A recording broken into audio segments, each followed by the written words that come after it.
ಎಲ್ಲರಿಗೂ ನಮಸ್ಕಾರ. ಕಳೆದ ಒಂದು 4-5 ವಿಡಿಯೋಗಳಲ್ಲಿ ನಾನು SSLC ಮತ್ತು PUC ಮಕ್ಕಳನ್ನು ಗಮನದಲ್ಲಿಟ್ಟುಕೊಂಡು ವ್ಯಾಕರಣವನ್ನು ಚರ್ಚೆಗೆ ತೆಗೆದುಕೊಂಡು ಮಾಡ್ತಾ ಇದ್ದೇನೆ. ಅದು ಮುಂದುವರಿತದೆ. ಇನ್ನೊಂದು ನನ್ನ ಮಾಮೂಲಿಯ ವಿಷಯ ಅಂದರೆ ಈ ಧರ್ಮ, ಸಂಸ್ಕೃತಿ, ಕೆಲವು ಸಾಮಾಜಿಕ ವಿಷಯಗಳು ಈ ಕುರಿತಾದ ಒಂದು ಚಿಂತನೆಯನ್ನು ಕೂಡ ನಾನು ಜೊತೆಗೆ ಮುಂದುವರಿಸ್ತೇನೆ. ಈ ಪ್ರಸ್ತುತ ಈ ವಿಡಿಯೋದಲ್ಲಿ ಈಗ ಪ್ರಚಲಿತದಲ್ಲಿ ಬಹಳ ಕಾವಿನಲ್ಲಿ ನಡೀತಕ್ಕಂಥ ಒಂದು ಚರ್ಚೆ, ಮರ್ಯಾದೆ ಹತ್ಯೆ ಮತ್ತು ಅಂತರ್ಜಾತೀಯ ವಿವಾಹ. ಇದೊಂದು ಬರ್ನಿಂಗ್ ಇಶ್ಯೂ. ಇದಕ್ಕೆ ಪ್ರತಿಕ್ರಿಯೆಗಳು ಕೂಡ ಬಹಳ ಸೀರಿಯಸ್ ಆಗಿ ಬಹಳ ವಿಭಿನ್ನವಾಗಿ ಬರ್ತಾ ಇದ್ದಾವೆ. ಈ ಕುರಿತು ನನ್ನದೇ ಆದ ಒಂದು ಚಿಂತನೆಯನ್ನು ನಾನು ಹಂಚಿಕೊಳ್ಳಿಕ್ಕೆ ಬಯಸ್ತೇನೆ. ಇದಕ್ಕೆ ಕೆಲವು ಹಾರ್ಶ್ ಕಮೆಂಟ್ಸು, ಕ್ರಿಟಿಸಿಸಮ್ಮು, ರೂಡ್ ಕ್ರಿಟಿಸಿಸಮ್ಮು, ಆಮೇಲೆ ಕೆಟ್ಟ ಬೈತಕ್ಕಂಥದ್ದು ಇವು ಕೂಡ ನಿರೀಕ್ಷಿತವೇ. ಆದರೆ ಹಾಗೆ ಮಾಡ್ತಕ್ಕಂಥದ್ದು ಒಳ್ಳೆಯದಲ್ಲ. ಒಂದು ರಚನಾತ್ಮಕ ವಿಮರ್ಶೆ, ಟೀಕೆ ಮಾಡ್ಬೋದು. ಭಿನ್ನಾಭಿಪ್ರಾಯ ಎಲ್ಲರದಲ್ಲೂ ಇದ್ದದ್ದೇ. ಅವರವರ ಅಭಿಪ್ರಾಯ ವ್ಯಕ್ತಪಡಿಸ್ತಕ್ಕಂಥ ಸ್ವಾತಂತ್ರ್ಯ ಅವರಿಗಿದೆ. ಅದೇ ರೀತಿ ನಾನು ಎಲ್ಲರ ಅಭಿಪ್ರಾಯ ಗೌರವಿಸ್ತೇನೆ. ಆದರೆ ಒರಟು ಮಾತುಗಳು, ರ್ಯಾಶ್ ಆಗಿ ಮಾತಾಡೋದು, ಒರಟಾಗಿ ರೂಢಾಗಿ ಮಾತಾಡೋದು, ಕೆಟ್ಟ ಅವನ್ನ ಸಹಿಸಲ್ಲ ನಾನು. ಅವ್ರಿಗೆ ತಕ್ಕಾಗಿ ನಾನು ಕೂಡ ಬೈದು ಬಿಡ್ತೀನಿ ಅಷ್ಟೇ. ಈಗಿರಲಿ. ಈಗ ವರ್ತಮಾನದ ಈ ಮರ್ಯಾದೆ ಹತ್ಯೆ ಸಮಸ್ಯೆಯ ಕಾರಣ ಏನು? ಜಾತಿ ವ್ಯವಸ್ಥೆ, ವರ್ಣ ತಾರತಮ್ಯ, ಜಾತಿ ತಾರತಮ್ಯ. ಇದು ನಮ್ಮ ದೇಶದ ಒಂದು ಸಾಂಸ್ಕೃತಿಕ ವ್ಯವಸ್ಥೆಯಲ್ಲಿ ಸಾವಿರಾರು ವರ್ಷಗಳಿಂದ ಬೇರು ಬಿಟ್ಟು ಬಂದಂಥ ಒಂದು ವ್ಯವಸ್ಥೆ ಇದು. ಈ ವ್ಯವಸ್ಥೆ ಇದೆಲ್ಲದಕ್ಕೂ ಕಾರಣ. ಇದನ್ನ ನಾವು ಮೊದಲು ಅರ್ಥ ಮಾಡ್ಕೋಬೇಕು. ಈ ವ್ಯವಸ್ಥೆ ಬದಲಾಗಬೇಕು, ನಾನು ಅದನ್ನ ಅಪೇಕ್ಷೆ ಪಡ್ತೀನಿ. ಜಾತಿ ಭೇದಗಳು, ವರ್ಣ ಭೇದಗಳು, ವರ್ಣ ತಾರತಮ್ಯಗಳು ಇರಬಾರ್ದು. ಅದೇ ರೀತಿ ಆರ್ಥಿಕ ಅಸಮಾನತೆ ಕೂಡ ಹೋಗಬೇಕು. ಎಲ್ಲರೂ ಸಮಾನವಾಗಿ ಶಾಂತಿಯಿಂದ, ಸೌಹಾರ್ದತೆಯಿಂದ ಬದುಕಬೇಕು. ಇಲ್ಲಿ ನಮ್ಮ ಮೈ ಬಣ್ಣಗಳಾಗಲಿ ಅಥವಾ ಬೇರೆ ಯಾವುದೇ ಒಂದು ಅಸಮಾನತೆಗಳಾಗಲಿ ಅವು ನಾವು ಕೆಲವೊಂದು ಕೃತಕವಾಗಿ ಮನುಷ್ಯರು ಸೃಷ್ಟಿ ಮಾಡಿಕೊಂಡಿರಬೇಕಾವೆ, ಕೆಲವು ನಿಸರ್ಗದತ್ತವಾಗಿ ಬಂದವಿದಾವೆ. ಅದನ್ನ ನಾವು ಅರ್ಥ ಮಾಡ್ಕೋಬೇಕು. ಈಗ ಎಲ್ಲ ಹೂಬಳ್ಳಿಗಳು ಒಂದೇ ತರ ಇರಲ್ಲ, ಅವೆಲ್ಲ ಬೇರೆ ಬೇರೆ ತರ, ಅವು ನಿಸರ್ಗದ ಕೊಡುಗೆ ಅದು. ಅದೇ ರೀತಿ ನಮ್ಮ ಮನುಷ್ಯ ಜಾತಿಯಲ್ಲಿ ಕೆಲವು ಬಣ್ಣಗಳಿದಾವೆ, ನಿಸರ್ಗದತ್ತವಾದ ಕೊಡುಗೆ. ನಮ್ಮ ರೇಷಿಯಲ್ಲು, ಜೀನ್ಸು, ವಂಶವಾಹಿನಿ ಏನ್ ಬಂದಿದೆ ಅದನ್ನು ನಾವು ಹುಟ್ಕೊಂಡಿದ್ದೀವಿ. ನಾವು ಯಾರು ಇಂಥದ್ರಲ್ಲಿ ನಾನು ಹುಟ್ಟಿಸುವಂತ ಅರ್ಜಿ ಹಾಕಿ ಹುಟ್ಕೊಂಡವರಲ್ಲ. ಎಲ್ಲರೂ ನಿಸರ್ಗದ ಕೊಡುಗೆಗಳಾಗಿ ಹುಟ್ಟಿದೀವಿ, ನಿಸರ್ಗದ ಭಾಗವಾಗಿ ನಾವು ಬದುಕ್ತಾ ಇದ್ದೀವಿ. ಇದು ನಾವು ಮುಖ್ಯವಾಗಿ ಅರ್ಥ ಮಾಡ್ಕೋಬೇಕು. ಇನ್ನು ಉಳಿದಂತೆ ಸಾಮಾಜಿಕವಾಗಿ ಕೃತಕವಾಗಿ ನಿರ್ಮಿಸಿರುವ ಕೆಲವು ಸಮಸ್ಯೆಗಳೇನಿದಾವಲ್ಲ, ಜಾತಿ ತಾರತಮ್ಯ, ವರ್ಣ ತಾರತಮ್ಯ, ಇವೆಲ್ಲವೂ ನಮ್ಮ ವ್ಯವಸ್ಥೆಯ ಮೂಲದವು. ಅದರ ವಿರುದ್ಧ ನಾವು ಸಮಾನತೆಯನ್ನು ಬಯಸ್ತಕ್ಕಂಥವ್ರು ಎಲ್ಲರೂ ಹೋರಾಟ ಮಾಡಬೇಕು. ಸಮಾನವಾದ ಸಮಾಜ ನಿರ್ಮಾಣ ಆಗಬೇಕು. ಎಲ್ಲರ ಕನಸು ಹೌದು, ಅದರಲ್ಲಿ ನನ್ನದು ಒಂದು ಹೌದು. ನಾನು ಅದಕ್ಕೆ ವಿರುದ್ಧವಾದವನಲ್ಲ. ಮುಂದೆ ಹೋಗೋಣ. ಈಗ ಇಲ್ಲಿ ಮೂಲ ಪ್ರಶ್ನೆಗಳೇನದವ ಅಂದ್ರೆ, ಆರ್ಥಿಕ ಸಮಾನತೆಯನ್ನು ಹೇಗೆ ನಾವು ರಾತ್ರೋರಾತ್ರಿ ತರಲಿಕ್ಕೆ ಸಾಧ್ಯ ಇಲ್ವೋ, ಅದೇ ರೀತಿ ಜಾತಿ ವರ್ಣ ವ್ಯವಸ್ಥೆಗಳನ್ನು ಪೂರ್ಣ ಕಿತ್ತಾಕಿ ಸಾಮಾಜಿಕ ಸಮಾನತೆಯನ್ನು ತರಲಿಕ್ಕೆ ಸಾಧ್ಯ ಇಲ್ಲ. ಇದು ಎಲ್ಲರೂ ಇದನ್ನ ಸರಿಯಾಗಿ ಅರ್ಥ ಮಾಡ್ಕೋಬೇಕು. ಯಾಕಂದ್ರೆ ಅದು ಬಹಳಷ್ಟು ಆಳವಾಗಿ ಬೇರು ಬಿಟ್ಟಿದೆ. ಅದು ಈಗ ನೀರು ತಿಳಿ ಆಗ್ತದಲ್ಲ, ಆ ರೀತಿ ಈ ವ್ಯವಸ್ಥೆ ಒಂದು ತನ್ನದೇ ಆದ ಕ್ರಿಯೆಯಲ್ಲಿ ತಿಳಿಯಾಗ್ತದೆ. ಆ ಕ್ರಿಯೆಯ ಭಾಗವಾಗಿ ಇವೆಲ್ಲ ಅಂತರ್ಜಾತಿ ವಿವಾಹದ ಪ್ರಯತ್ನಗಳು ನಡೀತವೆ. ಈ ಜಾತಿ ವ್ಯವಸ್ಥೆಯಲ್ಲಿ ಬದುಕ್ತಕ್ಕಂಥವರಲ್ಲಿ ನಾವು 2-3 ಮಾರ್ಗಗಳನ್ನ ನಾವು ಅನುಸರಿಸಬೇಕಾಗ್ತದೆ, ಅಥವಾ 2-3 ರೀತಿಯ ಆಲೋಚನೆಗಳನ್ನ ನಾವು ಒಪ್ಪಿಕೊಂಡು ಹೋಗ್ಬೇಕಾಗ್ತದೆ. ಒಂದು ಏನಂದ್ರೆ, ಈ ಜಾತಿ ವ್ಯವಸ್ಥೆಯನ್ನ ಪೂರ್ಣ ಕಿತ್ತು ಹಾಕಿ ಸಮಾನವಾದ ಸಮಾಜವನ್ನ ನಿರ್ಮಿಸಿ ಎಲ್ಲರೂ ಸಮಾನವಾಗಿ ಬದುಕ್ತಕ್ಕಂಥದ್ದು ಒಂದು ಮಾರ್ಗ. ಆದ್ರೆ ಇದು ಸಾಧ್ಯವೇ ಅಂತ ಪ್ರಶ್ನೆ. ನಾನೀಗಾಗಲೇ ಹೇಳಿದೆ ಅಂತ ಇದು ಅಸಾಧ್ಯ. ಗೊತ್ತಾಯ್ತಾ? ಈಗ ಕೆಲವರು ಅಂತರ್ಜಾತಿ ವಿವಾಹದ ಮುಖಾಂತರ ಜಾತಿ ಸಮಾನತೆ ಮಾಡಬಹುದು ಅಂತಾರೆ. ಆದ್ರೆ ಅಂತರ್ಜಾತಿ ವಿವಾಹ ಅನ್ನೋದು ನಾವು ಹೊಲದಲ್ಲಿ ರಾಗಿ ಅಥವಾ ಜೋಳ ಬಿತ್ತಿ ಬೆಳಿತೀವಲ್ಲ, ಹಂಗ ಹೋಗಿ ಭೂಮಿಯಲ್ಲಿ ಕೂರಿಗೆ ತಗೊಂಡು ಎತ್ತು ಹೂಡಿ ಟ್ರ್ಯಾಕ್ಟರ್ ಹೂಡಿ ಬಿತ್ತಿ ಬೆಳಿತಕ್ಕಂಥ ಬೆಳೆ ಅಲ್ಲ ಅದು. ಅದು ತಾನೇ ಆಗ್ಬೇಕು ಸಮಾಜದಲ್ಲಿ. ಅಂತ ಒಂದು ವಾತಾವರಣ ನಿರ್ಮಾಣ ಆದಾಗ ಅದಾಗುತ್ತೆ. ಮತ್ತೆ ಇನ್ನೆರಡನೇ ಆಪ್ಷನ್ ಏನು? ಈ ಜಾತಿ ವ್ಯವಸ್ಥೆಯಲ್ಲಿ ಹೊಂದ್ಕೊಂಡು ಹೋಗೋದ್ರಲ್ಲಿ ಎರಡು ಮಾರ್ಗಗಳಿದಾವೆ. ಒಂದು ಮಡಿವಂತಿಕೆಯ ಮಾರ್ಗ. ಅವರು ಪೂರ ಮಡಿವಂತರು. ಅವರು ತಮ್ಮದೇ ಆದ ಜಾತಿಯ ಮಡಿವಂತಿಕೆಯನ್ನ, ಪಾರಿಶುದ್ಧತೆಯನ್ನ ಉಳಿಸಿಕೊಂಡು ತಮ್ಮಷ್ಟಕ್ಕೆ ತಾವು ಬದುಕ್ತಕ್ಕಂಥ. ಅವರು ಸಮಾಜದ ಬದಲಾವಣೆಯನ್ನ ಬಯಸಲ್ಲ ಅಲ್ವಾ? ಅಂದ್ರೆ ಬದಲಾವಣೆ ತರೋರಿಗೆ ಅವ್ರ ಪ್ರತಿರೋಧ ಇದ್ರೆ ನಾವು ಅವ್ರನ್ನ ವಿರೋಧಿಸೋಣ, ಅದು ಮಾತು ಬೇರೆ. ಬದಲಾವಣೆ ತರೋರಿಗೆ ಆ ಸನಾತನ ಒಂದು ಮನೋಧರ್ಮದವರು, ಮನಸ್ಸಿನವರು ಅಥವಾ ಯಥಾಸ್ಥಿತಿವಾದಿಗಳು ಅಂತ ಕರೆಯೋಣ ನಾವು. ಯಥಾಸ್ಥಿತಿವಾದಿಗಳು ನೀವು ಬದಲಾವಣೆ ತರಬೇಡ್ರಿ ಅಂತ ಯಾರಾದ್ರೂ ವಿರೋಧಿಸಿದ್ರೆ ನಿಮ್ಮದು ನೀವು ಹೇಳ್ತಕ್ಕಂಥದ್ದು ತಪ್ಪು ಅಂತ ನಾವು ಅವರಿಗೆ ಮುಖಕ್ಕೆ ಕೊಡೋದು ಹೇಳೋಣ ಅಲ್ವಾ? ನೀವು ಹೇಳೋದು ತಪ್ಪು, ಸಮಾಜ ಬದಲಾಗಬೇಕು, ಬದಲಾಗೋದು ನಿಮ್ಗೆ ಇಷ್ಟ ಇಲ್ಲದ್ರೆ ನೀವು ಸುಮ್ಮನೆ ಇರ್ರಿ ಅಂತ ಅವ್ರಿಗೆ ಹೇಳೋಣ. ಆದ್ರೆ ಕೆಲವ್ರು ಹಂಗಿರಲ್ಲ. ಅವ್ರು ಹೆಂಗಂದ್ರೆ ಅವರು ಯಥಾಸ್ಥಿತಿವಾದಿಗಳು ನಿಜ, ಅವ್ರೇನು ಉಪದ್ರವಕಾರಿಗಳಲ್ಲ, ಬೇರೆ ಯಾರಿಗೂ ಕೊಡಲ್ಲ, ತಮ್ಮ ವ್ಯವಸ್ಥೆ ತಾವು ಇಟ್ಕೊಂಡು ಹೋಗ್ತಾರೆ. ಅಂದ್ರೆ ತಮ್ಮ ಮಕ್ಕಳು ಮರಿನ ತಮ್ಮ ಕಂಟ್ರೋಲಲ್ಲಿ ಇಟ್ಕೊತಾರೆ, ತಮ್ಮದೇ ಆದ ಜಾತಿ ವ್ಯವಸ್ಥೆಯಲ್ಲಿ ಅವ್ರು ಮದುವೆ ಮಾಡ್ಕೊಂತಾರೆ. ಅಥವಾ ಅವರಲ್ಲಿ ಕೆಲವರು ಉದಾರವಾದಿಗಳು ಇರ್ತಾರೆ, ಇರಲ್ಲ ಅಂತಲ್ಲ. ತಮ್ಮ ಜಾತಿಯಲ್ಲೇ ಮದುವೆ ಮಾಡ್ಕೊಂಡ್ರು ಕೂಡ ಜಾತಿಗಳ ಬಗ್ಗೆ ಒಂದು ಸೌಜನ್ಯ, ಸಹಾನುಭೂತಿ, ಮಾನವೀಯತೆ ಅವೆಲ್ಲ ಇಟ್ಕೊಂಡವರು ಕೂಡ ಇರ್ತಾರೆ. ಎಲ್ಲರೂ ಸುಮ್ಮನೆ ಹಾರ್ಶ್ ಆಗಿ ಮಾತಾಡ್ತಕ್ಕಂಥವ್ರು ಇರಲ್ಲ. ಇದು ಒಂದಿದು. ಅಂದ್ರೆ ಜಾತಿ ವ್ಯವಸ್ಥೆಯಲ್ಲಿ ಜಾತಿ ಮಡಿವಂತಿಕೆಗಳನ್ನ ಉಳಿಸಿಕೊಂಡು ಒಂದು ರೀತಿಯಲ್ಲಿ ಯಥಾಸ್ಥಿತಿವಾದಿಗಳಾಗಿಯೂ ಕೂಡ ಉಪದ್ರವಕಾರಿಗಳಲ್ಲದಂತಹ ಜನಗಳು ನಮ್ಮ ಸಮಾಜದಲ್ಲಿ ಇರ್ತಾರೆ. ಇದು ಒಂದು. ಇನ್ನೊಂದು,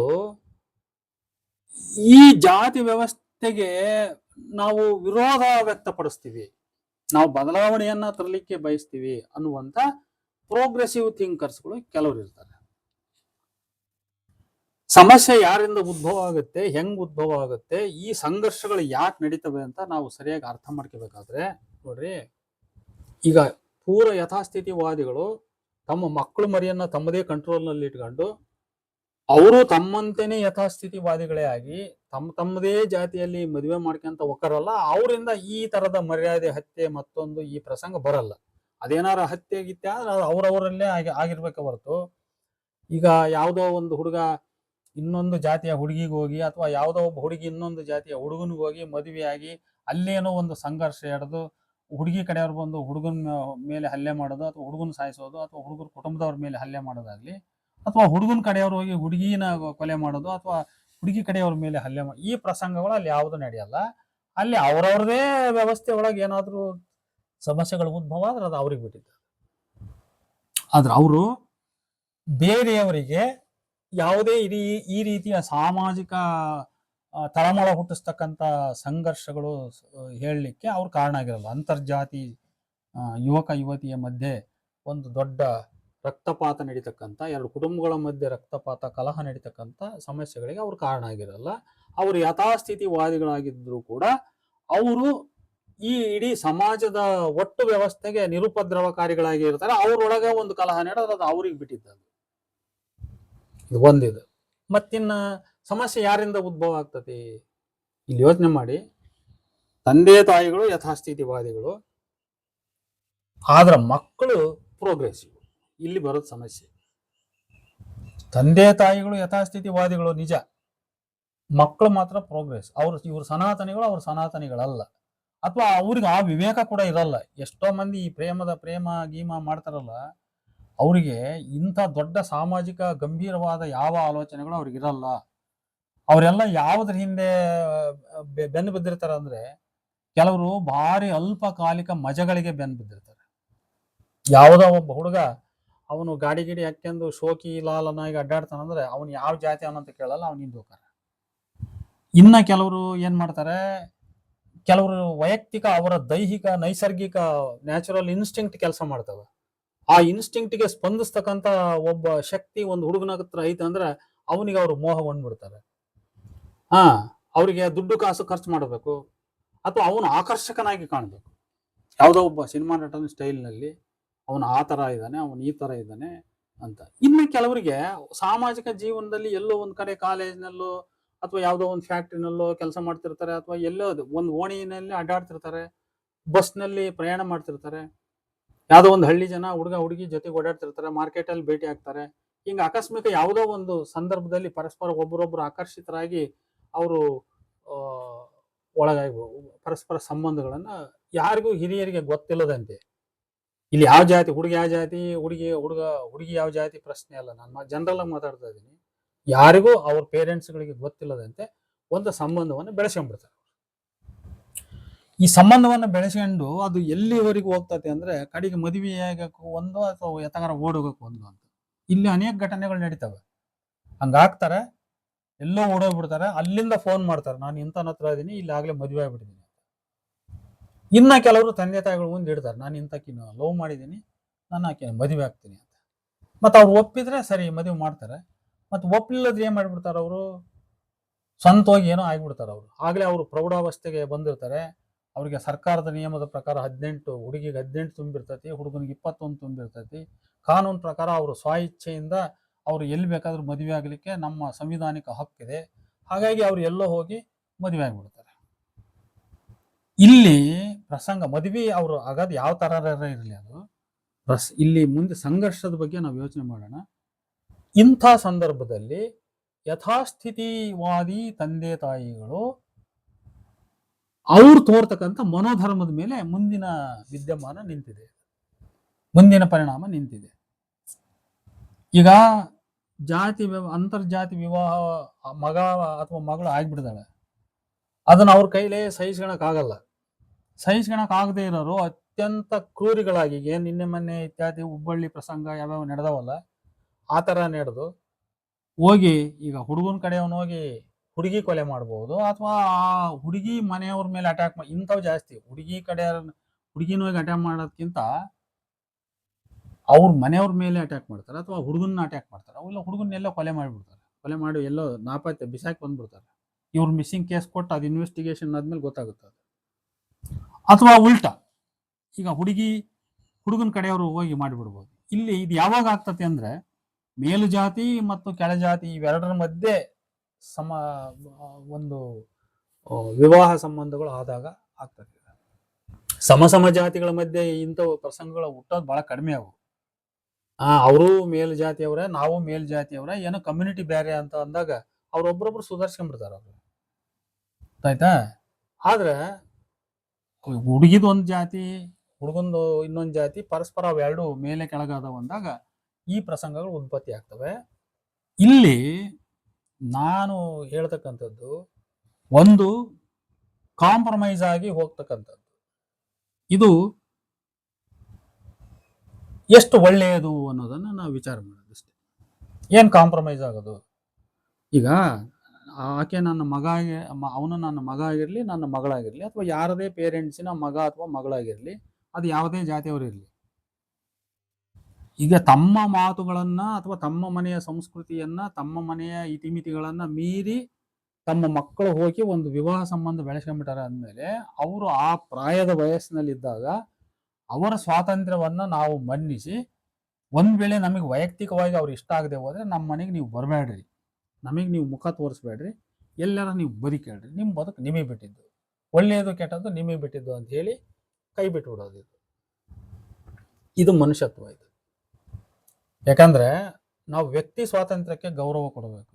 ಅವನಿಗೆ ಪ್ರತಿಯೊಂದು ಜೀವಿಗೂ ಕೂಡ ಬದುಕ್ತಕ್ಕಂಥ ಹಕ್ಕಿದೆ ಅಲ್ವಾ. ನನ್ನ ಮಗ ಆಗಿರ್ಲಿ, ಇನ್ನೊಬ್ಬರ ಮಕ್ಕಳಾಗಿರ್ಲಿ, ಯಾರಾಗಿರ್ಲಿ, ಒಂದು ಪ್ರಾಣಿನೇ ಆಗಿರ್ಲಿ, ಪ್ರತಿಯೊಂದು ಜೀವಿಗೂ ಕೂಡ ಬದುಕ್ತಕ್ಕಂಥ ಹಕ್ಕಿದೆ. ಈಗ ನಾನು ಒಬ್ಬ ಹುಟ್ಟಿಸಿದ ತಂದೆ ಆಗಿ ನನ್ನ ಮಕ್ಕಳನ್ನ ಕೊಲ್ತಕ್ಕಂಥ ಹಕ್ಕು ನನಗಿಲ್ಲ. ಯಾರೋ ಒಬ್ರು ಕಮೆಂಟ್ ಬರೆದಿದ್ರು, ಆ ಹುಟ್ಟಿಸಿದ ತಂದೆ ತಾಯಿಗಳಿಗೆ ಅವ್ರ ಮಕ್ಕಳನ್ನ ಕೊಲ್ಲುವ ಅಧಿಕಾರವೂ ಇರಬೇಕು ಅಂತ ಬರೆದಿದ್ರು. ಅವನು ಅದೇನು ಓದ್ಕೊಂಡಿರ್ಬೋದು. ಇಂಥವ್ರ ವಿಚಾರಗಳು ಈ ಸಮಾಜದ ಶಾಂತಿಗೆ ಎಷ್ಟು ಪೂರಕ ಇವು. ಇದು ಒಳ್ಳೆಯದಲ್ಲ. ಇದು ನಮಗೆ ಅದು ಇಷ್ಟ ಆಗದೆ ಇದ್ರೆ, ಅವರ ವಿವಾಹ ನಮಗೆ ಇಷ್ಟ ಆಗದೆ ಇದ್ರೆ ನೀವು ಎಲ್ಲರೂ ಹೋಗಿ ಬದುಕೇಳಿ, ನಮಗೆ ಮುಖ ತೋರಿಸ್ಬೇಡ್ರಿ, ನಮಗೂ ನಿಮಗೂ ಸಂಪರ್ಕ ಇಲ್ಲ. ಅವರಿಗೆ ಕಾನೂನಾತ್ಮಕವಾಗಿ ಏನಾದರೂ ಆಸ್ತಿ ಕೊಡೋದಿರ್ಬೋದು, ಕೊಟ್ಬಿಡ್ಬೇಕಾದ್ರೆ. ಮತ್ತೆ ನಾನು ಕೊಡಲ್ಲ ಅಂತ ನಾನು ಸಂಘರ್ಷ ಹೂಡಬಾರ್ದಲ್ಲಿ. ನಿನ್ನ ಪಾಲಿನ ನೀನು ತಗೊಳಪ್ಪ. ಈಗ ನನ್ನ ಮಗ ಹೋಗಿ ಯಾವುದೋ ಒಂದು ಹುಡುಗಿ, ಕೆಳಜಾತಿ ಹುಡುಗಿ ಮದುವೆ ಆಗ್ಯಾನ ಅಂತ ತಿಳ್ಕೊಂಬಿಡೋಣ. ನನಗೆ ಮೇಲ್ಜಾತಿ ಹಮ್ಮು ಆ ಒಂದು ಸುಪೀರಿಯರಿಟಿ ಕಾಂಪ್ಲೆಕ್ಸ್ ನನಗಿದೆ. ನನಗೆ ಆ ಹುಡುಗಿನ ನಮ್ಮ ಮನೆ ಒಳಗೆ ಬಿಟ್ಕೊಳಕ, ನನ್ನ ಸೊಸೆ ಅಂತ ಒಪ್ಕೊಳಕ್ಕೆ ನನಗೆ ಇಷ್ಟ ಇಲ್ಲ. ಆಯ್ತಪ್ಪ ಮಗನೇ, ನಿನ್ನ ಸ್ವಾತಂತ್ರ್ಯ, ನಿನ್ನ ಜೀವನ ನೀನು ಮಾಡ್ಕೊಂಡಿದ್ದಿ, ನೀನು ಬದುಕು, ನನಗೆ ಇಷ್ಟ ಆಗಲ್ಲಪ್ಪ, ನೀವು ಹೊರಗಿದ್ಬಿಡ್ರಿ ಅಂತೇಳಿ ಅವ್ರವ್ರ ಸ್ವಾತಂತ್ರ್ಯ ಅವರಿಗೆ ಬಿಟ್ಟು ಗೌರವದಿಂದ ಇರೋದೈತಲ್ಲ, ಇದು ಸಮಾಜದ ಸ್ವಾಸ್ಥ್ಯವನ್ನು ಕೆಡಿಸಲ್ಲ. ನಮ್ಮ ನಡವಳಿಕೆಗಳು ಕಾನೂನಾತ್ಮಕವಾಗಿರ್ತವೆ. ನಮ್ಮ ನಮ್ಮ ನಡವಳಿಕೆ ಮಾನವೀಯವಾಗಿರ್ತದೆ.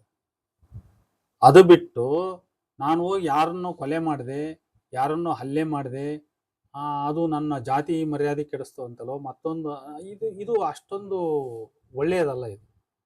ಅದಕ್ಕೆ ನಾನು ಹೇಳಿದ್ದು, ಈ ಥರದ ಪ್ರಸಂಗಗಳಲ್ಲಿ ನಾವು ಒಂದು ರೀತಿಯ ರಾಜಿ ಸೂತ್ರ ಅನುಸರಿಸಿಕೊಂಡು, ಒಂದು ರೀತಿ ಕಾಂಪ್ರಮೈಸ್ ಸೂತ್ರ, ಅದು ನಮ್ಮ ಮಕ್ಕಳೊಂದಿಗೆ ಕಾಂಪ್ರಮೈಸ್, ಅದು ಬೇರೆಯವರೊಂದಿಗೆ ಕಾಂಪ್ರಮೈಸ್ ಅಲ್ಲ, ನಮ್ಮ ಮಕ್ಕಳ ನಡವಳಿಕೆಗಳೊಂದಿಗೆ ಕಾಂಪ್ರಮೈಸ್, ನಮ್ಮ ಪ್ರಿನ್ಸಿಪಲ್ನಲ್ಲಿ ಕಾಂಪ್ರಮೈಸ್ ಮಾಡಿಕೊಂಡು ನಿಮ್ಮ ಪಾಡಿ ನೀವಿರ್ರಿ ಅಂತ ಬಿಡೋದು.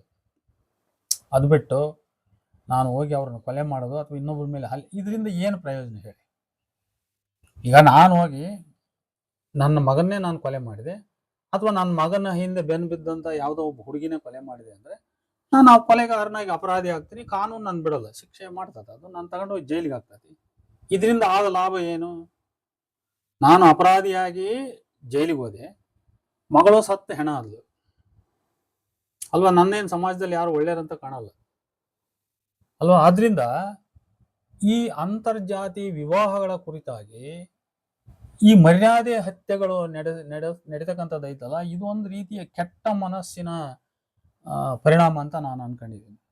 ನಮ್ಮ ಆಲೋಚನೆಗಳನ್ನು ನಾವು ಸರಿಯಾದ ರೀತಿಯಲ್ಲಿ ಮಾಡೋದನ್ನು ಕಲ್ತ್ಕೋಬೇಕು. ಯಾರಿಗೂ ಯಾರನ್ನು ಕೊಲ್ತಕ್ಕಂಥ ಹಕ್ಕಿಲ್ಲ, ಯಾರ ಜೀವನ ಸ್ವಾತಂತ್ರ್ಯವನ್ನು ಕಸ್ಕೊಳ್ತಕ್ಕಂಥ ಹಕ್ಕಿಲ್ಲ. ಎಲ್ಲರೂ ನಾನು ಹೇಳಿದಂತೆಯೇ ನಡಿಬೇಕನ್ನೋದು ಏನಿಲ್ಲ. ಆಗ್ಲೇ ಹೇಳಿದ್ನಲ್ಲ, ಈಗ ನನ್ನ ಮಕ್ಕಳು, ನಾನು ಸನಾತನಿ ಅಂತ ತಿಳ್ಕೊಳ್ಳೋಣ, ನನ್ನ ಮಕ್ಕಳು ಸನಾತನಿಗಳಾಗಿದ್ರೆ ನನಗೆ ಪ್ರಾಬ್ಲಮ್ ಬರಲ್ಲ. ಅದು ಅವರು ಪ್ರೋಗ್ರೆಸಿವ್ ಆದಾಗ ನಾನೇನು ಮಾಡೋಕ್ಕಾಗಲ್ಲ, ಅವನ ದಾರಿ ಅವನಿಗೆ. ಈಗ ಅವನೇನು ಥಿಂಕ್ ಮಾಡ್ತಾನೆ ಅನ್ನೋದನ್ನು ಅವನಿಗೆ ಬಿಟ್ಬಿಡ್ಬೇಕು. ಆಲೋಚನಾ ಸ್ವಾತಂತ್ರ್ಯ ಅಂತ ಕರಿತೀವಿ ನಾವು. ನನ್ನ ಮಕ್ಕಳು ನನ್ನಂತೆಯೇ ಆಲೋಚಿಸ್ಬೇಕು ಅನ್ನೋದೈತಲ್ಲ, ಇದು ಬಾಸಿಸಮ್ ಇದು ಅಲ್ವಾ. ಪೇರೆಂಟ್ಸ್ಗಳು ನಮ್ಮ ಮಕ್ಕಳ ಮೇಲೆ ನಾವು ಯಾವುದೇ ನಮ್ಮ ಐಡಿಯಾಸ್ಗಳನ್ನು ಇಂಪೋಸ್ ಮಾಡೋಕ್ಕಾಗಲ್ಲ.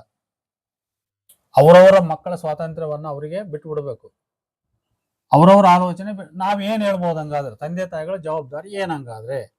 ಈಗ ಯಾರೋ ಕೇಳ್ಬೋದೇ, ಹೆಂಗಾರ ನೀವು ಹುಟ್ಟಿಸಿದಿರಿ, ಅವ್ರನ್ನ 20 ವರ್ಷ ಬೆಳೆಸಿದ್ರಿ, 25 ವರ್ಷ ಬೆಳೆಸಿದ್ರಿ, ಅವ್ರ ಕಷ್ಟ ಸುಖ ನೋಡಿದ್ರಿ, ಈಗ ಅವನ ಕಡೆಗೆ ಯಾರೋ 2 ವರ್ಷ ಹುಡುಗಿ ಪ್ರೀತಿಸಿ ಅವನು ನಮ್ಮ ಮಾತೆಲ್ಲ ಮೀರಿ ಹೋದ, ಹಂಗೆ ಹಿಂಗೆ ಅಂತ ಕೆಲವರೆಲ್ಲ ಕಮೆಂಟ್ಸ್ ಬರೋದೆಲ್ಲ ನಾನು ನೋಡಿದ್ದೀನಿ. ಹೌದಾ? ಸರಿ, ನಾನು ಇಲ್ಲಿ ವಿಚಾರ ಮಾಡೋದೇನೆಂದ್ರೆ, ಈಗ ಸರಿ ನಾವೆಲ್ಲ ಅಷ್ಟವರು, ಅದು ನಮ್ಮ ಜವಾಬ್ದಾರಿ. ಅದು ತಂದೆ ತಾಯಿಗಳಾಗಿ ಮಕ್ಕಳನ್ನ ನಾವು ಹುಟ್ಟಿಸಿದ ಮೇಲೆ ಅವರನ್ನ ಅವ್ರ ಕಾಲ ಮಟ್ಟಕ್ಕೆ ನಿಲ್ಲಿಸ್ತಕ್ಕಂಥದ್ದು ನಮ್ಮ ಜವಾಬ್ದಾರಿ. ಮತ್ತೆ ಅವನ ಆಲೋಚನೆಗಳನ್ನು ನಾನು ತಿದ್ದಿರ್ಬೇಕಾಗಿತ್ತಲ್ಲ ಹಂಗಾದ್ರೆ. ಮತ್ತೆ ನನ್ನ ಫೇಲ್ಯೂರ್ ಐತಿಲ್ಲ ಅಲ್ಲಿ ಹಂಗಾದ್ರೆ. ಈಗ ಅವನು ನನ್ನ ನಂತರವೇ ಇರ್ಬೇಕಂತ ನಾನು ಎಕ್ಸ್ಪೆಕ್ಟ್ ಮಾಡ್ಬೋದು. ಮೊದಲನೇದಾಗಿ ಒಂದ್ ವೇಳೆ ಅವ್ನು ನಂತರ ಇದ್ದ ಅಂದ್ರೆ ಸಂತೋಷ, ಸರಿ ಬಿಡು, ಅವ್ನು ನನ್ನ ಮಗ ನನ್ನಂಗ ಆಲೋಚನೆ ಮಾಡ್ತಾನೆ ಅಂದ್ರೆ ನನ್ನ ಕುಟುಂಬಕ್ಕೆ ಅಥವಾ ನನಗೆ ಯಾವುದೇ ಉಪದ್ರವ ಇಲ್ಲ, ಸರಿಯಪ್ಪ, ನನಗಿಂತ ಅವ್ನು ಡಿಫ್ರೆಂಟ್ ಆಗಿ ಯೋಚನೆ ಮಾಡ್ತಾನೆ. ಈಗ ಅವನ ಆಲೋಚನೆ ಕರ್ಬ್ ಮಾಡೋ ಹಕ್ಕಂತ ನನಗಿಲ್ವಲ್ಲ. ಅವನು ಅವನದೇ ಆದ ದಾರಿಯಲ್ಲಿ ಅವನು ಆಲೋಚನೆ ಮಾಡ್ಕೊಂತಾನೆ, ಅವನದೇ ಆದ ಇಂಟ್ರೆಸ್ಟ್ಸ್ಗಳನ್ನ, ಆಸಕ್ತಿಗಳನ್ನ ಅವನು ಬೆಳೆಸ್ಕೊಂತಾನೆ, ಅವನು ಜೀವನವನ್ನು ರೂಪಿಸ್ಕೊಂತಾನೆ. ಇಲ್ಲಿ ಪೇರೆಂಟ್ಸ್ಗಳ ಕೆಲಸ ಏನು? ಮಕ್ಕಳು ಒಂದು ವೇಳೆ ಅವರು ಯಾವುದಾದ್ರೂ ತಪ್ಪು ದಾರಿಯಲ್ಲಿದ್ದರೆ ಅವರಿಗೆ ಸರಿಯಾದ ರೀತಿ, ನೋಡಪ್ಪ ನೀನು ಹಿಂಗೆ ತಪ್ಪಿದಿ, ಈಗ ಅದು ಯಾವುದೇ ಇರಲಿ, ಅವನ ಚಟುವಟಿಕೆ, ಕಳ್ತನದ ಚಾಳಿತ್ತು, ಕಳ್ತನ ಮಾಡ್ತಾ ಇದೆಯಪ್ಪ, ಇದೊಂದು ಸೋಷಿಯಲ್ ಕ್ರೈಮ್, ಇದು ಮಾಡಬಾರ್ದು, ಇದು ಬಿಡು. ಯಾವುದೋ ಒಂದು ಅನೀತಿ ಅತ್ಯಾಚಾರಕ್ಕೆ ಅವನು ಗಂಟು ಬಿದ್ದಿದ್ದ, ಅದು ಮಾಡಕ್ಕೆ ಹೋಗ್ಬಾರ್ದು, ಬಿಡು. ಸರಿ, ಪ್ರೇಮ ಪ್ರಸಂಗ ಹೇಳ್ಬೇಕು, ಸರಿ, ನನಗೀಗ ನನ್ನ ಮಗ ಜಾತಿ ಬಿಟ್ಟು ಯಾವುದೋ ಬೇರೆ ಕೀಳು ಜಾತಿ ಅಥವಾ ಇನ್ನೊಂದು ಬೇರೆ ಯಾವುದೋ ಜಾತಿ ಹುಡುಗಿ ಸಂಬಂಧ ಬೆಳೆಸಿದಾನಂತ ಅನ್ಕೊಳ್ಳೋಣ.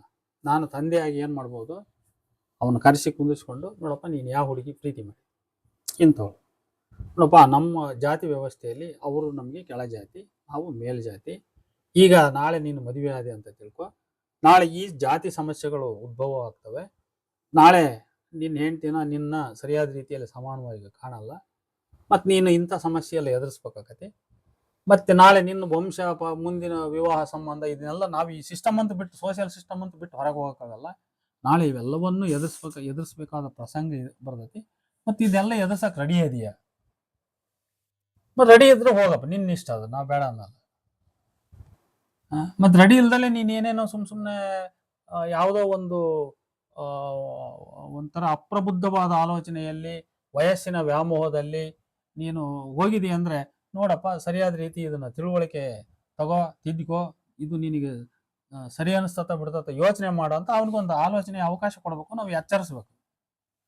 ಅವನು ಎಚ್ಚೆತ್ತು ಸರಿ ಬಿಡು, ನೀವು ಹೇಳ್ತಕ್ಕಂಥದ್ದು ಸರಿ, ನಾನು ಆ ಹುಡುಗಿ ಅಥವಾ ಆ ಹುಡುಗನ ಸಂಬಂಧ ನಾನು ಮಾಡ್ಕೊಳ್ತಕ್ಕಂಥದ್ದು ಸರಿಯಲ್ಲ ಅಂತೇಳಿ ಅವ್ರು ಬಿಟ್ಟರೆ ಸರಿ. ಬಿಡ್ಲಿಲ್ಲ ಅಂದ್ರೆ ನಾವು ಬಲಾತ್ಕಾರವಾಗಿ ನೀವು ಬಿಟ್ಟೇ ಬಿಡು ಅಂತ ಹೇಳಕ್ಕಾಗಲ್ಲ. ನಾವು ಬಿಟ್ಟೇ ಬಿಡು ಅಂತ ಹೇಳಕ್ಕಾಗಲ್ಲ. ಅವನ ದಾರಿ ಅವನಿಗೆ. ಹಾಗಾಗಿ ಇಲ್ಲಿ ಆಲೋಚನೆಗಳನ್ನು ಮಾಡ್ಬೇಕು. ಈಗ ಮನುಷ್ಯರಿಗೆ ಐಡಿಯಾಲಜಿಗಳು ಇರ್ತಾವೆ, ಇಲ್ಲ ಅಂತಲ್ಲ, ಅವ್ರವ್ರ ಐಡಿಯಾಲಜಿ ಅವ್ರಿಗೆ ಇರ್ತೈತಿ. ಈಗ 12ನೇ ಶತಮಾನದಲ್ಲಿ ಬಸವಣ್ಣ ತನ್ನದೇ ಆದ ಒಂದು ಐಡಿಯಾಲಜಿಯನ್ನು ಬೆಳೆಸ್ತಾರೆ.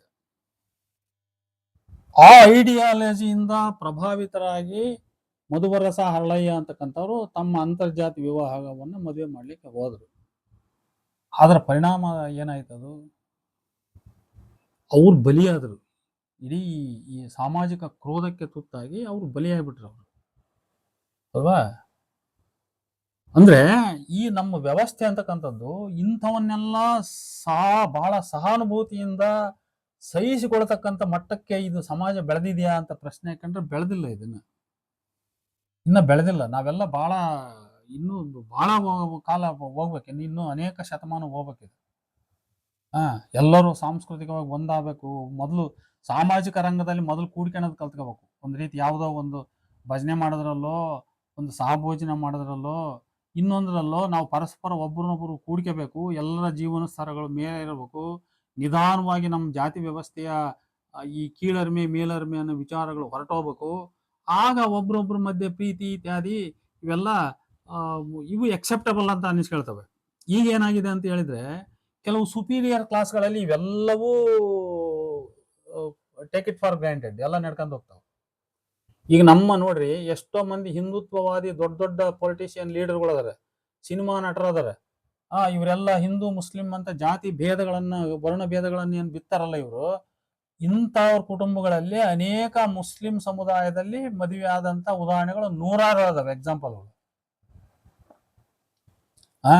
ಅವ್ರು ಯಾರು ನೋಡ್ರಿ, ಇಲ್ಲಿ ಹೊರಗಡೆ ಬಂದು ಭಾಷಣ ಮಾಡೋದೆಲ್ಲ ಕೋಮು ದ್ವೇಷದ ಮಾತುಗಳೇ. ಆದ್ರೆ ಅವ್ರ ಮನೆಯಲ್ಲಿ ವೈಯಕ್ತಿಕವಾಗಿ ಅವ್ರ ಕುಟುಂಬಗಳಲ್ಲಿ ನಡೆದಿರೋದೆಲ್ಲ ಅದಕ್ಕೆ ವಿರುದ್ಧವಾದ ವಿದ್ಯಮಾನಗಳು. ಎಷ್ಟೋ ಮಂದಿ ಬ್ರಾಹ್ಮಣ ಹೆಣ್ಮಕ್ಳು ಶೂದ್ರ ಗಂಡಸರನ್ನ ಮದುವೆ ಆಗಿದ್ದಾರೆ. ಅವ್ನು ಸಂಬಳ ತರ್ತಾನೆ, ಅವ್ನು ಒಳ್ಳೆ ಆಫೀಸರ್ ಅಂತ ಮದುವೆ ಆಗಿದ್ದಾರೆ. ಅವ್ರು ಅದನ್ನ ಸಹಿಸ್ಕೊಂಡಿರ್ತಾರೆ. ಅವರು ಅಂದ್ರೆ ಇದು ಬಹಳ ಹೈಯರ್ ಸುಪೀರಿಯರ್ ಕ್ಲಾಸ್ಗಳಂತ, ನಾವು ಹೈಫೈ ಪೀಪಲ್ ಅಂತ ನಾವೇನಂತೀವಲ್ಲ, ಆ ಹೈಫೈ ಕಲ್ಚರ್ನಲ್ಲಿ ಇಂಥವೆಲ್ಲವೂ ನಡ್ಕೊಂಡು ಹೋಗಿದಾವೆ. ಅವರು ಪರಸ್ಪರ ಹೊಂದಾಣಿಕೆಯಿಂದ ಇರ್ತಾರ. ಅವರು ನಾನು ಒಂದು ಉದಾಹರಣೆ, ನನಗೆ ಗೊತ್ತಿರೋದು ಒಂದು ಉದಾಹರಣೆ ಹೇಳ್ತೀನಿ. ಒಂದು ಛಲವಾದಿ ಜನಾಂಗ ಅಲ್ವಾ, ಅವರ ಅಜ್ಜ ಒಬ್ಬ ಪೊಲಿಟಿಷಿಯನ್, ಮಗಳು ಆಕೆ ಒಂದು ವಿದ್ಯಾವಂತೆ, ಆಕೆ ಛಲವಾದಿ. ಆಕೆ ಪ್ರೀತಿ ಮಾಡಿರ್ತಕ್ಕಂಥ ಹುಡುಗ ಅವನೊಬ್ಬ ಪಂಚಮಸಾಲಿ ಲಿಂಗಾಯತ. ಅವನು ಯಾವುದೋ ಒಂದು ಪತ್ರಿಕೆಯಲ್ಲಿ ಕೆಲಸ ಮಾಡ್ತಾ ಇದ್ದ. ಈ ಹುಡುಗಿಯನ್ನ ಆ ಪೊಲಿಟಿಷಿಯನ್ ಅವ್ರ ಅಜ್ಜ ಏನಿದ್ದ ತನ್ನ ಸ್ವಂತ ಮಗನಿಗೆ ಮದುವೆ ಮಾಡ್ಕೋಬೇಕಂತ ಇದ್ದ.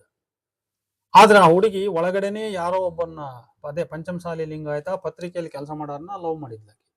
ಗೊತ್ತಿರ್ಲಿಲ್ಲ ಅದು. ಇನ್ನೇನು ಇವ್ರು ಮದುವೆ ಅರೇಂಜ್ ಮಾಡ್ಬೇಕಂತದಂಗೆ ಅವ್ರು ಹೊರಗಡೆ ಹೋಗಿ ಎಲ್ಲೇ ಮದುವೆ ಆಗ್ಬಿಟ್ರು. ಮದುವೆ ಆದ್ರು. ಈಗ ಸುಮಾರು 30 ವರ್ಷದ ಹಿಂದಿನ ಕತೆ ಹೇಳ್ತಾ ಇದ್ದೀನಿ ನಾನು. ಆದ್ರೆ ಇಲ್ಲಿ ಯಾವುದೇ ಮರ್ಯಾದೆ ಹತ್ಯೆ ನಡೀಲಿಲ್ಲ. ಯಾಕೆ ನಡೀಲಿಲ್ಲ ಅನ್ನೋ ಪ್ರಶ್ನೆ. ಅವನು ಪ್ರಬುದ್ಧನಿದ್ದ. ಒಂದು ಪತ್ರಿಕೆಯಲ್ಲಿ ಒಳ್ಳೆ ಕರ್ನಾಟಕದ ಕ್ರಾಂತಿಕಾರಕ ಪತ್ರಿಕೆಯಲ್ಲಿ ಕೆಲಸ ಮಾಡ್ತಿದ್ದ. ಇವರು ಕೂಡ ಎಜುಕೇಟೆಡ್ ಇದ್ರು. ಇವರ ಅಜ್ಜ ಒಬ್ಬ ರಾಜಕಾರಣಿಯಾಗಿದ್ದ ಅಲ್ವಾ. ಅವರು ಅದನ್ನ ಎಕ್ಸ್ಕ್ಯೂಸ್ ಮಾಡಿದರು. ಅವ್ರು ಏನ್ ಮಾಡಿದ್ರು, ತಾತ್ಕಾಲಿಕ ಅವ್ರ ಸಂಪರ್ಕನ ಕೈ ಬಿಟ್ರು, ಅವ್ರು ದೂರ ಇಟ್ಟರು. ಅವ್ರನ್ನ ಸುಮಾರು ಒಂದು 6-8 ವರ್ಷ ದೂರ ಇಟ್ಟರು. ಆದ್ರೆ ಆಮೇಲೆ ಒಂದಾದ್ರು ಅವ್ರು. ಹೌದಾ, ಸುಮಾರು ನಡೆದವು ಇಂಥವು. ಅವ್ರಂದ್ರೆ ಸಾಧ್ಯ ಯಾವುದೋ ಒಂದು ಆ ಕೋಪದಲ್ಲಿ ಮುನಿಸಿನಲ್ಲಿ ಅವ್ರನ್ನ ಸ್ವಲ್ಪ ಅವ್ರನ್ನ ದೂರ ಇಟ್ಟಿರ್ತಾರೆ. ಆಮೇಲೆ ಮತ್ತೆ ಪರಸ್ಪರ ಒಂದಾಗ್ತಾರೆ. ಮುಂದೆ ಅವ್ರ ಸಂಬಂಧ ಬೆಳೆಸೋದು ಬಿಡೋದು ಬೇರೆ ಮಾಡೋದು, ಬಟ್ ಹೋಗೋದು ಬರೋದು ಅವೆಲ್ಲ ನಡವಳಿಕೆ ಮುಂದೆ ಇಟ್ಕೊಂತಾರೆ ಅವರು. ಆದ್ರೆ ಈಗ ಮೊನ್ನೆ ಏನ್ ನಡೀತಲ್ಲ ಹುಬ್ಬಳ್ಳಿಯಲ್ಲಿ, ಅದ್ಯಾವುದೋ ಇದರಲ್ಲಿ, ಇವೆಲ್ಲವೂ ಅಜ್ಞಾನದಿಂದ ಮತ್ತು ಫಿಟ್ ಆಫ್ ಟೆಂಪರ್ನಿಂದ ಆಗಿರ್ತಕ್ಕಂಥ ಕೃತ್ಯಗಳಿವು. ಇವು ಒಳ್ಳೆಯವಲ್ಲ. ಯಾರನ್ನ ಈಗ ಅವರಾಗ್ಲಿ ಇನ್ನೊಬ್ರಾಗ್ಲಿ ಮತ್ತೊಬ್ರಾಗ್ಲಿ ಯಾರು ಯಾರನ್ನು ಹಿಂಸಿಸಬಾರದು, ಯಾರನ್ನು ಕೊಲೆ ಮಾಡಬಾರದು. ನಮ್ಗ ಇಷ್ಟ ಆಗ್ಲಿಲ್ಲ ಅಂದ್ರೆ ಅವ್ರ ಪಾಡಿಗೆ ಅವ್ರನ್ನ ಸ್ವತಂತ್ರವಾಗಿ ಬದುಕಕ್ ಬಿಟ್ಬಿಡ್ಬೇಕು. ಅದನ್ನ ಅವ್ರ ಮುಖ ನೋಡ್ಲಿದ್ರೆ ಚಿಂತೆಲ್ಲ ಬಿಟ್ಬಿಡ್ಬೇಕು. ಇನ್ನೊಂದು ಉದಾಹರಣೆ ಹೇಳ್ತೀನಿ ನಾನು. ಅದು ಬೇರೆ ಜಾತಿದ ಏನಲ್ಲ, ಸ್ವಂತ ಜಾತಿದು. ನಾನು ಕಂಡದ್ದೇ ಹೇಳ್ತೀನಿ ಎಕ್ಸಾಂಪಲ್. ನಾನು ಯಾರೋ ಒಬ್ಬ ಅಫಿಷಿಯಲ್ ಮನೆ ಒಂದು ಹುಡುಗಿ, ಆ ಹುಡುಗಿಯ ಅಣ್ಣ ಮತ್ತು ಇನ್ನೊಬ್ಬ ಹುಡುಗ ಅವರು ಬಹಳ ಸ್ನೇಹಿತರು. ಈ ಹುಡುಗಿಯ ತಂದೆ ತಾಯಿ ದಿನ ಪ್ರಾಕ್ಟೀಸ್ ಏನಂದ್ರೆ, ದಿನ ಸಾಯಂಕಾಲ 6 ಗಂಟೆಯಿಂದ 7 ಗಂಟೆ ಅವ್ರು ವಾಕಿಂಗ್ ಹೋಗೋದು. ನಿತ್ಯ ಪ್ರಾಕ್ಟೀಸ್ ಅವ್ರದ್ದು. 6 to 7 ಅವ್ರ ಮನೆಗಿರಲ್ಲ ಅಂತ ಗೊತ್ತು. ಈ ಹುಡುಗ ಅವನೆಲ್ಲೋ ಆಡಕ್ ಹೋಗ್ತಿದ್ದ, ಆ ಹುಡುಗಿಯ ಅಣ್ಣ. ಆ ಟೈಮ್ ನೋಡ್ಕೊಂಡ್ಬಿಟ್ಟು ಅದೇ ಹುಡುಗನ ಗೆಳೆಯ, ಅಂದ್ರೆ ಆ ಹುಡುಗಿಯ ಅಣ್ಣನ ಗೆಳೆಯ ಅವ್ರ ತಂಗಿಯನ್ನ ಪ್ರೀತಿ ಮಾಡ್ತಿದ್ದ. ಸಾಯಂಕಾಲ ದಿನ ಹೋಗಿ ಅವ್ರ ಮನೆಯಲ್ಲೇ ಕೂಡೋದು. ಪರಸ್ಪರ ಅವ್ರ ದೈಹಿಕ ಸಂಪರ್ಕ ಕೂಡ ಬೆಳೆಸ್ಬಿಟ್ಟಿದ್ರು. ಆ ಹುಡುಗಿ ಗರ್ಭಿಣಿ ಆಗ್ಬಿಟ್ಟಿದ್ರು. ಅದನ್ನ ಅಬಾರ್ಷನ್ ಮಾಡಿಸಿ ಅವರು ಸ್ವಲ್ಪ ಕಾಲ 1-2 ತಿಂಗಳು ಕಾಲೇಜಿಗೆ ಬರದಂಗೆ ನೋಡ್ಕೊಂಡ್ರು. ಅದನ್ನ ಬೇರೆ ನೆವ ಹೇಳಿದ್ರು, ಏನಂದ್ರೆ ಕಣ್ಣು ಆಪರೇಷನ್ ಆಗೈತೆ ಅಂತ ಹೇಳಿದ್ರು. ಸರಿ ಹೋಯ್ತು ಅದು. ಅದಾದ್ಮೇಲೆ ಅವ್ರೇನ್ ಪ್ರಯತ್ನ ಮಾಡಿದ್ರು ಅಂತಂದ್ರೆ, ಆ ಹುಡುಗಿನ ನೀನು ಆ ಹುಡುಗನ ಬಿಡು, ನಾವು ಬೇರೆ ಹುಡುಗನ ಜೊತೆಗೆ ನಿನಗೆ ಮದುವೆ ಮಾಡ್ತೀವಿ. ಆ ಹುಡುಗನ ಕುಟುಂಬ ನಮಗೆ ಹೊಂದಿಕೆ ಆಗ್ತಕ್ಕಂಥದ್ದಲ್ಲ, ನಮ್ಮ ಲೆವೆಲ್ಗೆ ಆ ಹುಡುಗ ಇಲ್ಲ ಅಂತ ಇಷ್ಟೆಲ್ಲ ಅವರು ಆ ಹುಡುಗಿಗೆ ತಿಳುವಳಿಕೆ ಹೇಳಿದ್ರು. ಅಂದ್ರೆ ಯಾವಾಗ ಹೇಳಿದ್ರು, ಇದೆಲ್ಲ ಘಟನೆ ಆದ್ಮೇಲೆ. ಅಂದ್ರೆ ಹುಡುಗಿ ದೈಹಿಕ ಸಂಪರ್ಕ ಬೆಳೆಸ್ಕೊಂಡ್ರು, ಆಕೆ ಗರ್ಭಿಣಿ ಆದ್ಲು, ಕೂಸ ಅಬಾರ್ಷನ್ ಮಾಡಿಸಿದ್ರು. ಇಷ್ಟೆಲ್ಲ ಆದ್ಮೇಲೆ ಮುಂದೆ ನಡೆದವು. ಆದ್ರೆ ಆ ಹುಡುಗಿ ಏನಂದ್ಲು, ನಾನು ಮದುವೆ ಆದ್ರೆ ಅವನ್ನ ಮದುವೆ ಆಗೋದಂತ. ಅದಕ್ಕೆ ಏನ್ ಮಾಡಿದ್ರು, ಮದುವೆ ಮಾಡಿದ್ರು. ಹೆಂಗ್ ಮಾಡಿದ್ರು, ಇವರು ಬೀಗರು, ಅವ್ರ ಹಿರಿಯರು ಇವ್ರ ಹಿರಿಯರು ಕೂಡಿದ್ರು, ಒಪ್ಪಿಗೆ ಅಂದ್ರು. ಎಲ್ಲೋ ಒಂದ್ ಕಡೆ ಒಂದ್ ಚೌಟ್ರಿಯಲ್ಲಿ ಫಿಕ್ಸ್ ಮಾಡಿದ್ರು. ಎಲ್ಲ ಫಾರ್ಮಲ್ ಮ್ಯಾರೇಜ್ ಹಂಗೆ ಅರೇಂಜ್ಡ್ ಮ್ಯಾರೇಜ್ ಆಕವ, ಹಂಗ ಅದೇ ರೀತಿ ಅರೇಂಜ್ಡ್ ಮ್ಯಾರೇಜ್ ಆಯ್ತು, ಎಲ್ಲದೂ ಆಯ್ತು. ಆದ್ರೆ ಅವ್ರು ಒಂದು ತಪ್ಪು ಮಾಡಿದ್ರು. ಎಲ್ಲಾ ವಿಷಯವನ್ನ ಒಳಗಿಟ್ಕೊಂಡು ಮದುವೆ ಮಾಡಿದ್ರು ಅವರು. ಆ ಹುಡುಗಿ ಮದುಮಕ್ಕಳು ರಾತ್ರಿ ಏನ್ ಮನೆಗೆ ಬರ್ತಾರಲ್ಲ, ಹಂಗ ಅವರು ಮದುವೆ ಆದ ದಿವಸ ರಾತ್ರಿ ಬಂದ ತಕ್ಷಣ ಆ ಹುಡುಗಿಯ ತಂದೆ ಮತ್ತು ಮಗ ಸೇರಿ ಆ ಹುಡುಗನ್ನ ಹೊಡೆದ್ ಬಿಟ್ರು. ಮದುಮಗನ ಹೆಂಗ್ ಹೊಡೆದ್ರು, ನೀವು ನಮ್ಮ ಮನೆತನದ ಮರ್ಯಾದೆ ತೆಗೆದೆ, ನಿನ್ನಿಂದ ನಮ್ದು ಮರ್ಯಾದೆ ಹಾಳಾಯ್ತು, ಹಾಗ ಹೀಗಂತ ಹೊಡೆದ್ಬಿಟ್ರು. ಅಲ್ಲಿಂದ ಅವ್ರದ್ದು ತಾಳ ಮೇಳ ತಪ್ಪಿಬಿಡ್ತು. ಆಮೇಲೆ ಆ ಮನುಷ್ಯ ಏನ್ ಮಾಡ್ದ, ನೀವು ನಮ್ಮ ಕಣ್ಣೆದುರಿಗೆ ಇರಬೇಡ್ರಿ, ನೀವೆಲ್ಲರೂ ಬೇರೆ ಕಡೆ ಇರ್ರಿ ಅಂತೇಳಿ ಯಾವುದೋ ಒಂದು ಹತ್ತಿರದ ನಗರ ಪಟ್ಟಣಕ್ಕೆ ಅವ್ರನ್ನ ಕಳಿಸಿದ್ರು. ಒಂದು 3-4 ತಿಂಗಳು ಅವರು ಅಲ್ಲಿದ್ರು.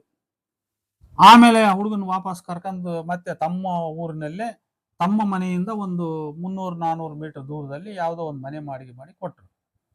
ಅವನಿಗೆ ಒಂದು ಫೈನಾನ್ಸ್ ಮಾಡ್ಬೇಕಂತ ಹೇಳಿ ಸ್ವತಃ ಹುಡುಗಿ ತಂದೆ ಫಂಡ್ ಮಾಡಿ ಇಟ್ಕೊಟ್ಟ. ಇಷ್ಟೆಲ್ಲ ಮಾಡಿದ ಮೇಲೂ ಕೂಡ ಅವರು ಆ ಹುಡುಗನನ್ನ ಸರಿಯಾದ ರೀತಿಯಲ್ಲಿ ಮಾನವೀಯವಾಗಿ ನೋಡಿಕೊಳ್ಳಿಲ್ಲ. ಮನೆಗೆ ಓದೋದಾಗೆಲ್ಲ ಬೈಯೋದು ಇಂಥದ್ದೆಲ್ಲ. ಆಗ್ಲೇ ಅವರು ಅತ್ತೆ ಮಾವ ಆಗಿದ್ದಾರೆ, ಇವನು ಅವ್ರ ಮನೆಗೆ ಗಳಿಯಾಗಿದ್ದಾನೆ, ಶಾಸ್ತ್ರೋಕ್ತ ಮದುವೆ ಆಗಿದೆ. ಇಷ್ಟೆಲ್ಲ ನಡೆದ ಮೇಲೂ ಇದೆಲ್ಲ ನಡೀತು. ಆ ಹುಡುಗ ಏನ್ ಮಾಡಿಬಿಟ್ಟ, ಒಂದ್ ದಿವಸ ರಾತ್ರಿ ನೋಡ್ರಿ ಕುಡಿದು 12 ಗಂಟೆ ಮಟ್ಟ ಊರಾಗೆಲ್ಲ ಅಡ್ಡಾಡಿ ಯಾರ್ಯಾರಿಗೋ ಸ್ನೇಹಿತರಿಗೆ ಫೋನ್ ಮಾಡಿ, ಮುಂಜಾನೆ ನೀವು ನನ್ನ ಹೆಣ ನೋಡ್ತೀರಿ, ನನ್ನ ಅಂತ್ಯ ಸಂಸ್ಕಾರಕ್ಕೆ ಬರ್ತೀರಿ ಇಂಥವೆಲ್ಲ ಮಾತುಗಳಾಡಿ ರಾತ್ರಿ ಹುರ್ಲಾಕ್ಯಂದ ಅಡ್ಡತ್ ನೋಟ್ ಬರ್ದಿಟ್ಟು. ಇದು ಒಳ್ಳೇದಾಯ್ತಾ? ಆ ಹುಡುಗ ಸತ್ ಮೇಲೆ ಆಕೆಗೆ ಗರ್ಭಿಣಿ ಇದ್ಲ, ಅವನ ಹೆಂಡತಿ 2 ಹೆಣ್ಣು ನಡೆದ್ಲು. ಸರಿನಾ ಇದು? ನೋಡಿ, ಇದು ದುರಂತ ಆಗ್ಲಿಲ್ವಾ ಇದು? ಇವರು ಯಾಕೆ ಅದನ್ನ ಸಹಿಸ್ಕೊಂಡು ಆಯ್ತು, ಈಗ ಹೆಣ್ಣು ಕೊಟ್ಟು ಮದುವೆ ಮಾಡಿದ್ರು ಅಳಿಯ ಆದ, ಪ್ರೀತಿ ಇದ್ರೆ ಮನೆಗೆ ಅವ್ರನ್ನ ಮಾತಾಡ್ಸ್ಲಿ ಬಿಡ್ಲಿಲ್ಲ ಅಂದ್ರೆ ಸುಮ್ಮನೆ ನಿಮ್ಮ ಪಾಡಿ ನೀವೆಲ್ಲಾರು ಇರ್ರಿ ಅಂತ ಹೇಳಿ. ಅದು ಇದೆಲ್ಲ ಈ ಮಧ್ಯದ ನಾಟಕ ಯಾಕೆ ಮಾಡಿದ್ರು ಅವರು? ಆದ್ರಿಂದ ನಾನು ಹೇಳೋದೇನಂದ್ರೆ, ನಾವು ಈ ಜಾತಿ ವ್ಯವಸ್ಥೆಯಲ್ಲಿ ಪೂರ್ಣ ಜಾತಿಯನ್ನ ಕಿತ್ತಾಕಿ ಸಮಾನತೆಯನ್ನು ಸಾಧಿಸಿ ಬದುಕಬೇಕು. ಇದು ಆಗಲ್ಲ. ಇಂಡಿಯಾದ ಜಾತಿ ವ್ಯವಸ್ಥೆ ಇನ್ನು ಶತಶತಮಾನ ಹೋದ್ರೆ ಹಿಂಗೆ ಇರ್ತದೆ. ಮತ್ತೆ ಹಂಗಾರೆ ಉಳಿದ ದಾರಿ ಯಾವುದು? ಈ ಜಾತಿ ವ್ಯವಸ್ಥೆಯೊಂದಿಗೆ ಹೊಂದಿಕೊಂಡು ಜಾತಿ ಇಟ್ಕೊಂಡೇ ನಾವು ಜಾತ್ಯತೀತರಾಗಿ ಬದುಕೋದನ್ನ ಕಲಿಬೇಕು. ನಾನು ಒಂದು ಸೂತ್ರ ನಾನು ಹೇಳ್ಕೊಳ್ಳೋದು ಏನಂದ್ರೆ, ನಮ್ಮನ್ನ ನಮ್ಮ ತಟ್ಟೆಗೆ, ನಿಮ್ಮನ್ನ ನಿಮ್ಮ ತಟ್ಟೆಗೆ ಇರ್ಲಿ. ನಿಮ್ಮ ಊಟ ನಮಗೆ ಬೇಡ, ನಮ್ಮ ಊಟ ನಿಮಗೆ ಬೇಡ. ಹೌದೇನಪ್ಪ? ಯಾಕಂದ್ರೆ ನಿಮ್ಮ ಊಟ ನಮಗೆ ಸೇರಲ್ಲ, ನಮ್ಮ ಊಟ ನಿಮಗೆ ಸೇರಲ್ಲ. ನಿಮ್ಮ ಊಟ ನಿಮ್ಮ ತಟ್ಟೆಗಿರ್ಲಿ, ನಮ್ಮ ಊಟ ನಮ್ಮ ತಟ್ಟೆಗಿರ್ತೈತಿ. ಆದ್ರೆ ನಿಮ್ಮ ಮಧ್ಯೆ ಹೃದಯದಲ್ಲಿ ಓಡಾಡುವ ಒಬ್ಬ ಮನುಷ್ಯ ಇರ್ತಾನಲ್ಲ, ಅವ್ನು ಓಡಾಡಕ್ ಬಿಡ. ಊಟ ನಿಮ್ಮ ಊಟ ಶೇರ್ ಮಾಡ್ಕೊಳ್ಳೋ ಟೈಮ್ ಬರೋ ತನಕ ಕಾಯನ್ ನಾವು, ಅವಾಗ ಶೇರ್ ಮಾಡ್ಕೊಳ್ಳೋಣಂತೆ. ನೀವು ನಮ್ಮ ಮನೆ ಬಂದು ಉಂಡ್ರಿ ಅಂತ ನಾವು ನಿಮ್ಮ ಮನೆ ಬಂದು ಉಣ್ತೀವಿ, ಅಥವಾ ತಟ್ಟೆಗೆ ಇಬ್ಬರು ಹಂಚ್ಕೊಂಡು ಊಟ ಮಾಡೋಣ. ಆ ಟೈಮ್ ಬರಲಿ. ಅಲ್ಲಿವರೆಗೂ ನಿಮ್ಮ ಮಧ್ಯೆ ಒಬ್ಬ ಮನುಷ್ಯನನ್ನ ಓಡಾಡೋಕೆ ಅಪಾಪಿಸ್ತಾನಲ್ಲ, ಅವ್ನು ಕೈ ಬಿಡೋಣ, ಅವ್ನು ಓಡಾಡ್ಕೊಳ್ಳಿ. ಈ ಸೂತ್ರ ಇಟ್ಕೊಂಡು ನಾವು ಸಮಾಜದಲ್ಲಿ ಸಹಯೋಗದಿಂದ, ಪ್ರೀತಿಯಿಂದ, ಯಾವುದೇ ಧರ್ಮ, ಯಾವುದೇ ಜಾತಿ ಇರಲಿ, ಯಾರು ಸತ್ತಾಗ ಹೊತ್ಕೊಂಡು ಹೋಗಲ್ಲ. ಅವ್ರವ್ರ ಧರ್ಮ, ಅವ್ರವ್ರ ಜಾತಿ ಅಲ್ಲೇ ಇರ್ತೈತಿ. ಅದನ್ನ ಈ ತತ್ವ ಕಲ್ತ್ಕೊಂಡು ಬದುಕ್ಬೇಕು ನಾವು. ಅದು ಬಿಟ್ಟು ರಕ್ತಪಾತ, ಅಶಾಂತಿ, ಕೊಲೆ ಇಂಥ ಕೃತ್ಯಗಳಿಗೆ, ಕಾನೂನನ್ನು ಕೈಗೆ ತೆಗೆದುಕೊಳ್ತಕ್ಕಂಥ ಕೃತ್ಯಗಳಿಗೆ ನಾವು ಇಳಿಬಾರ್ದು. ಇದನ್ನು ಯಾರು ಮಾಡಿದ್ರು ಇದು ಅಪರಾಧವೇ. ಇದು ಗಣ್ಯರು ಮಾಡಿದ್ರು ಅಪರಾಧವೇ, ಹೆಣ್ಣಿಯರು ಮಾಡಿದ್ರು ಅಪರಾಧವೇ. ಇದಕ್ಕೆ ಪ್ರಚೋದನೆ ಕೊಡೋ ರೀತಿಯಲ್ಲಿ ಕಮೆಂಟ್ ಮಾಡ್ತಾರಲ್ಲ, ಅವರಂತ ಮೂರ್ಖರೇ ಯಾರು ಇಲ್ಲ. ಅವನು ಎಂತೆಂತ ಕಮೆಂಟ್ ಮಾಡ್ತಾರಂದ್ರೆ, ಅವಳನ್ ಬಿಟ್ಟು ಅವನ್ ಹೋಗಿ ಕೊಲೆ ಮಾಡ್ಬೇಕಿತ್ತು, ಅವನು ಇವಳನ್ ತಲೆ ಕೆಡಿಸಿದ, ಈಕಿನ ಕರ್ಕೊಂಡು ಹೋದ, ಇಂಥವೆಲ್ಲ ಮಾತಾಡ್ತಾರೆ. ಇವೆಲ್ಲ ಸುಳ್ಳು, ತಪ್ಪವು. ಈಗ ಯಾವುದೋ ಒಬ್ಬ ಹುಡುಗ ಇನ್ನೊಬ್ಬ ಹುಡುಗಿಯ ಮೇಲೆ ಅವನು ಬಾಕಿನೇನು ಅಪಹರಿಸ್ಕೊಂಡು ತಗೊಂಡು ಹೋದ್ರೆ ಅದಕ್ಕೆ ಪೋಕ್ಸೋ ಕೇಸೋ ಮತ್ತೊಂದು ಮಾಡ್ತಾರದು. ಆದ್ರೆ ಅವ್ರವ್ರೇ ಒಬ್ರೊಬ್ರು ಇಚ್ಛಪಟ್ಟು ಪರಸ್ಪರ ಪ್ರೀತಿಸಿ ಅವರು ಸಂಬಂಧ ಮಾಡ್ಕೊಂಡು ಎಲ್ಲೋ ಓಡೋದ್ರೆ ಅದಕ್ಕೆ ಯಾರು ಹೊಣೆ? ಅದಕ್ಕೆ ಎರಡು ಕೈ ಕೂಡಿದ್ರೆ ಚಪ್ಪಾಳೆ, ಒಂದ್ ಕೈಯಿಂದ ಆಗಲ್ಲ. ಬರೀ ಹುಡುಗ ಅಷ್ಟೇ ರೆಸ್ಪಾನ್ಸಿಬಲ್ ಅಲ್ಲ, ಅಥವಾ ಬರೀ ಹುಡುಗಿ ಅಷ್ಟೇ ರೆಸ್ಪಾನ್ಸಿಬಲ್ ಅಲ್ಲ. ಇಬ್ರು ಕೂಡಿ ಚಪ್ಪಾಳೆ ಆಗ್ತದೆ. ಅದು ಆ ಸಂಬಂಧ ಇಬ್ರು ಕೂಡೆ ಮಾಡ್ಕೊಂಡಿರ್ತಾರ ಅವರು. ಅದು ನಮ್ಮ ಗಮನಕ್ಕೆ ಬಂದ್ರೆ ನಾವು, ನಮಗೆ ಅದು ಇಷ್ಟ ಇಲ್ಲ ಅಂದ್ರೆ ಹೇಳಿದ್ನಲ್ಲ ಆಗ್ಲೇ, ಆ ರೀತಿ ತಿಳುವಳಿಕೆ ಹೇಳೋಣ. ನೋಡಪ್ಪ, ಮುಂದೆ ಸಮಸ್ಯೆಗಳು ಹೆಂಗಿರ್ತವೆ, ಇದನ್ನೆಲ್ಲ ಸಹಿಸೋ ಶಕ್ತಿ ಇದ್ರೆ ನೀವು ಮಾಡ್ಕೊಂಡಿರ್ಲಿದ್ರೆ ಬೇಡ ಅಂತ. ಅದಿಷ್ಟ ಇದ್ರೆ ನಾವು ಒಪ್ಕೊಳ್ಳೋಣ. ಅವನ್ನ ಬಂದರನ್ನು ಅಳಿಯ ಅಥವಾ ಬಂದರೊಳನ ಸೊಸೆ ಅಂತ ಸ್ವೀಕರಿಸುವ ಮನಸ್ಸು ನಮಗಿದ್ರೆ ನಮ್ಮ ಮನೆ ಬಿಟ್ಕೊಳ್ಳೋಣ ಅವ್ರನ್ನ. ಇಲ್ಲಾಂದ್ರೆ ಬೇಡಪ್ಪ, ನಿಮ್ಮ ಪಾಡಿ ನೀವಿರ್ರಿ ಅಂತ ಹೇಳೋಣ.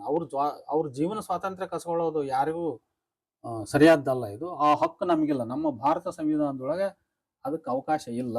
ಆದ್ರಿಂದ ಈ ಕೊಲೆ ಮಾಡವು ಮತ್ತೊಂದು ಅದವಲ್ಲ, ಇವೆಲ್ಲವೂ ಸಂವಿಧಾನ ವಿರೋಧಿ ನಡವಳಿಕೆಗಳು ಮತ್ತು ಮನುಷ್ಯತ್ವ ವಿರೋಧಿ ನಡವಳಿಕೆಗಳು ಅನ್ನೋದನ್ನ ಅರ್ಥ ಮಾಡ್ಕೋಬೇಕು ನಾವು.